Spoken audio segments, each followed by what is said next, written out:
Halo pemirsa JPR TV dari Sabang sampai Merauke, dari Miangas hingga Pulau Rote. Kembali lagi bersama Bilki Sabila dalam program Kominfo Newsroom. Halo pemirsa JPR TV dari Sabang sampai Merauke.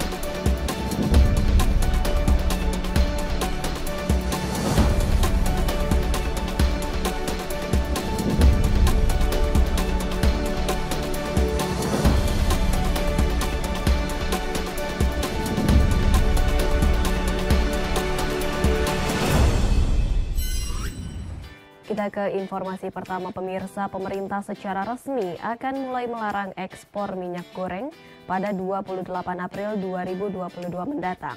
Pelarangan ekspor telah dikaji secara mendalam oleh pemerintah dan pemangku kepentingan terkait. Pemerintah melarang ekspor bahan baku minyak goreng dan minyak goreng mulai Kamis 28 April 2022 mendatang. Kebijakan ini diambil agar ketersediaan minyak goreng di dalam negeri dapat mencukupi dengan harga yang terjangkau oleh masyarakat. Keputusan terkait pelarangan ekspor sudah dikaji secara mendalam pada rapat yang diselenggarakan khusus berkaitan dengan pemenuhan minyak goreng yang dihadiri oleh sejumlah instansi dan kementerian terkait. Untuk memastikan kebijakan itu berjalan, Presiden secara langsung akan mengawasi implementasi di lapangan agar kebijakan tersebut dapat sepenuhnya dilaksanakan oleh seluruh pemangku kepentingan. Presiden juga akan secara langsung melakukan evaluasi terhadap kebijakan yang diterapkan tersebut. Dalam rapat tersebut telah saya putuskan, pemerintah melarang ekspor bahan baku minyak goreng dan minyak goreng mulai Kamis 28 April 2022 sampai batas waktu yang akan ditentukan kemudian. Saya akan terus memantau dan mengevaluasi pelaksanaan kebijakan ini agar ketersediaan minyak goreng di dalam negeri melimpah dengan harga terjangkau. Informasi lainnya pemirsa, Direktur Informasi dan Komunikasi Politik Hukum dan Keamanan Kemenkominfo Bambang Gunawan mengajak masyarakat untuk bijak bersosial media di bulan Ramadan ini. Bijak bersosial media disebut Bambang juga merupakan bagian dari bela negara sekaligus memberikan sumbangsih kebaikan bagi bangsa. Kementerian Komunikasi dan Informatika memanfaatkan bulan suci Ramadan sebagai momentum mengajak masyarakat bela negara. Direktur Informasi dan Komunikasi Politik, Hukum dan Keamanan Kominfo Bambang Gunawan mengatakan, bentuk bela negara bisa dilakukan oleh semua individu dengan cara berpartisipasi aktif, menyampaikan sumbangsih kepada negara sesuai dengan profesi masing-masing.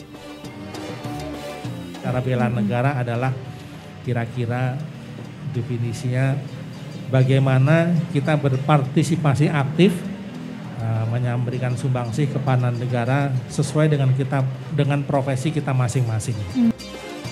Menurut Bambang, di era digital sekarang saat ini, berdasarkan pantauan Kemenkominfo, data menunjukkan lebih dari 74% warga Indonesia adalah pengguna aktif internet. Sisi positifnya, semua masyarakat kini bisa mengakses informasi dari handphone. Namun, nyatanya tidak semua informasi yang beredar itu benar dan valid. Ia mengimbau agar masyarakat agar tidak mudah menyebarluaskan informasi yang beredar di media sosial. Tidak semua informasi itu benar. Jadi kalau kita bijak dalam menggunakan media sosial, kita bijak menggunakan handphone kita, itu sesungguhnya lebih dari separuh itu informasi yang kita terima nggak benar gitu. Nah, diteliti dulu gitu loh, diteliti dulu, nggak usah merasa perlu menjadi nomor satu. Sementara itu, Gus Huda selaku tokoh masyarakat menegaskan bela negara dalam perspektif Islam adalah kewajiban. Artinya, membela negara itu wajib dan bisa dilakukan dari berbagai sudut pandang. Mana yang kita bela, mana yang harus kita pertahankan. Dalam tema ini saya jadi ingat, saya pernah punya buku karyanya Gus Dur. Itu judulnya Tuhan Tidak Perlu Dibela. Kan itu bahkan Tuhan tidak perlu dibela. Tapi pada saat ini ada tema bela negara, bagi saya sangat penting dan sangat pas sekali. Karena benar kalau memang Tuhan itu nggak usah dibela, tapi kalau negara wajib dibela. Karena negara ini adalah titipan Tuhan. Kalau Tuhan ini kan pencipta alam semesta, nggak perlu pembelaan dari kita, Tuhan sudah bisa segalanya. Tapi kalau negara ini tanpa kita bela, maka negara tidak akan bisa apa-apa. Mengapa saya katakan bela negara ini wajib? Nun sewu, termasuk kita duduk di sini saat ini dengan nyaman, dengan indah. Ini karena apa sih? Karena setiap hari kita melaksanakan bela negara itu tadi. Dengan cara apa? Satu, membela negara, mencintai tanah airnya dengan sesama. Dengan sesama. Termasuk melestarikan budaya-budaya yang ada di tanah air, ini juga bela negara. Kita bisa beribadah nyaman, beribadah aman karena negara kita aman. Negara kita aman karena banyak yang membela. Banyak yang melindungi. Banyak yang mencintai. Di sisi lain, influencer Delvano Khaires berpendapat, bagi anak muda, bela negara diwujudkan dengan anak muda yang tidak krisis identitas. Jadi semua orang berlomba-lomba, kalau aku fashionnya tidak fashion barat, kalau aku cara ngomongnya tidak ngomong barat, kalau aku cara berpikirnya tidak berpikir cara orang barat, aku tuh nggak keren. Nah ini yang lama-lama bakal menghilangkan esensi dari Indonesia ini sendiri. Padahal anak-anak muda ini menjadi masa depan Indonesia ini sendiri. Jadi bela negara simpel buat kita, yaitu jadilah diri kita sendiri. Yang keren tuh kita, bukan mereka. Yang keren tuh cara pikir kita, bukan mereka. Yang keren itu agama kita, bukan mereka. Jadi banggalah dengan kita sendiri.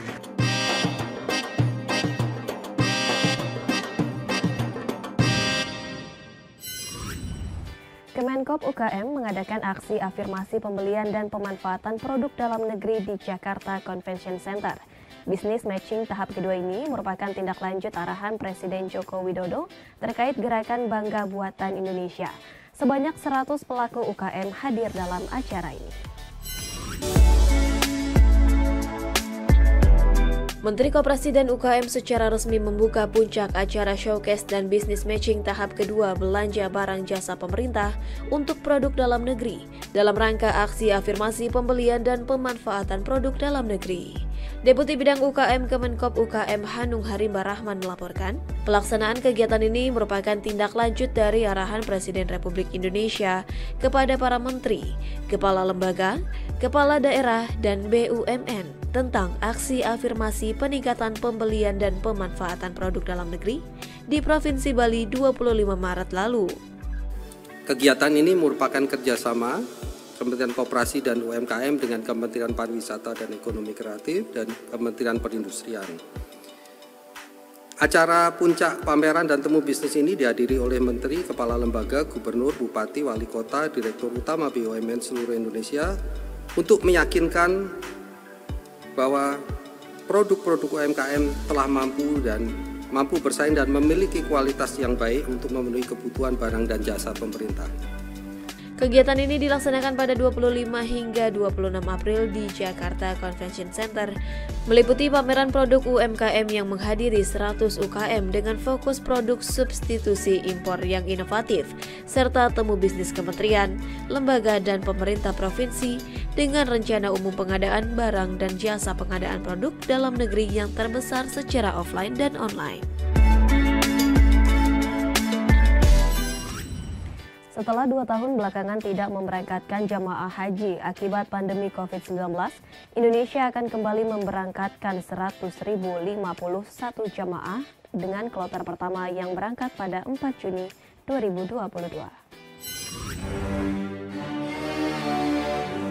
Menteri Agama Yakut Holil Qomas menyampaikan bahwa Indonesia akan memberangkatkan 100.051 jemaah haji pada penyelenggaraan haji tahun 1443 Hijriah tahun 2022 Masehi ini. Hal ini ditegaskan Menak Yakut dalam sambutannya pada peringatan Nuzulul Quran tingkat kenegaraan di Jakarta. Kita tidak memberangkatkan jamaah haji karena pandemi COVID-19.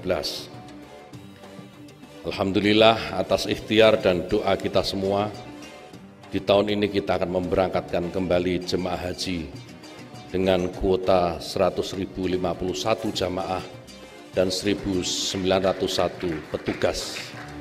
Adapun kloter pertama jamaah haji Indonesia yang diberangkatkan pada 4 Juni 2022 dengan kriteria terdiri dari 92.825 kuota reguler dan 7.226 kuota jamaah haji khusus. Oleh karena itu, Yakut meminta kepada jajarannya agar mampu bergerak cepat dan cermat mempersiapkan penyelenggaraan ibadah haji ini.